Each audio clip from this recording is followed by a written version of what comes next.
All right, so the source material we're digging into today presents a really stark choice. It argues that the true path to spiritual perfection isn't actually found in comfort and all those pleasant feelings. Nope, it's found in something way, way harder: radical self-denial. So, what on earth does that actually mean? Let's get into it. This is really the central question, isn't it? When you think about a spiritual life, what comes to mind? Is it a path of ease and comfort and just positive vibes? Or does real, deep growth demand something else? Something that completely flips what we're looking for on its head? Okay, so to really get our heads around this, we're going to follow the roadmap laid out in the text. We'll start with that easy, wide road that so many people are drawn to. Then we'll shift to the much tougher, narrow gate. From there, we'll look at the real cost of taking that journey, the one figure who models it perfectly, and finally, the pretty surprising destination it all leads to. First up, let's talk about the path that, according to our source, most people just naturally gravitate towards. It's a path that's all about chasing positive spiritual experiences. This slide just lays it all out, doesn't it? Two completely different approaches. Over on the left, you've got what the text calls a spiritual sweet tooth. You know, someone who's into religion for the good feelings it gives them and who runs from anything difficult or dry. The text says this is basically just seeking yourself in God. But on the right, you have the genuine spirit, who does the exact opposite. They actually lean into suffering over consolation, poverty over comfort. This, the source argues, is what it really means to follow the path of Christ. So if that's the wide road, what's the alternative? Well, the source describes it as entering a narrow gate, a path that is intentionally and purposefully constructing. And this whole idea is anchored in a really powerful quote from the Gospel of Matthew.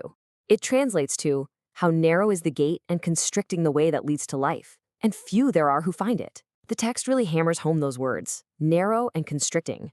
The point is, this isn't just a slightly harder option. It's a path that very, very few people are actually willing to choose. So what does this narrowing really mean in practice? Well, it's not about a physical space, like a tiny hallway. It's about your will.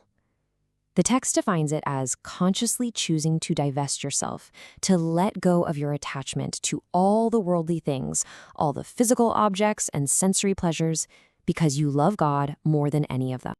And this is a super important distinction the source makes. This whole constriction thing isn't just about giving up stuff. It happens on two different levels. First, there's this sensory level, letting go of worldly pleasures. But then there's the spiritual level, which might be even tougher. That's about letting go of your need for those positive spiritual feelings we were just talking about. Okay, so if this is the path, what's the price of admission? What does walking down this constricting road actually cost a person? The source uses a very, very stark word for it: annihilation. And yeah, that's not just about, being a little more disciplined. It means a complete dispossession, a total surrender of yourself, both on the outside and on the inside. It's about completely emptying yourself out. And this slide just perfectly illustrates that process, which the text calls the two deaths. So first, you die to the sensory world. You let go of all those worldly pleasures. But then comes the second, deeper death, dying to your spiritual self. This means you stop chasing the good feelings, you stop looking for consolations, and instead you embrace a kind of inner emptiness. This paradox is really the engine that drives this entire argument.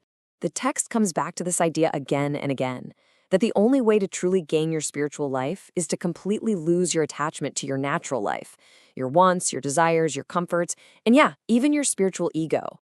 A journey this difficult seems, well, almost impossible, right? So where do you even find the map or an example to follow? The source points to one central figure as the model for this whole process. According to the text, this is not a path you just invent for yourself. All spiritual progress, it says, is made by imitating Christ. His life, and especially his death, becomes the blueprint for this whole process of self-annihilation. The source zooms right in on this moment on the cross as the absolute pinnacle of this spiritual death. This cry is presented as the ultimate act of annihilation, a moment of total, complete abandonment, where even the comfort of God's presence was stripped away. This is that spiritual poverty the text is pointing to. And here's the turn. The text argues that in that exact moment of complete emptiness and desolation, the greatest spiritual act in history was accomplished. It was through this total self-emptying that the work of reconciling humanity and God was achieved. So, After this journey of constriction and dispossession and annihilation, what's the point? Where does this narrow road actually lead? The destination isn't what we might expect. It's not about achieving happiness or comfort. Instead, the source describes the goal as the most noble and sublime state attainable in this life. It's talking about a complete and profound spiritual transformation. And this slide breaks down what that sublime state actually looks like. It is a deep union of the soul with God. But, and this is so important, it is not found in spiritual delights or good feelings. It's realized in what the text calls the living death of the cross. The degree to which a person gets to this union isn't measured by how good they feel, but by how much they've been emptied of themselves, by their humility and dispossession. So let's just pull it all together here. This comparison makes the two paths crystal clear. The wide road is basically a search for yourself, using spiritual comforts to feel good. The narrow road is the complete opposite. It leads to a sublime union with God, but the method is the living death of the cross. See, one path is about feeling good. The other is about being completely remade. And that leaves us with a final, really provocative question that just cuts right to the heart of this material.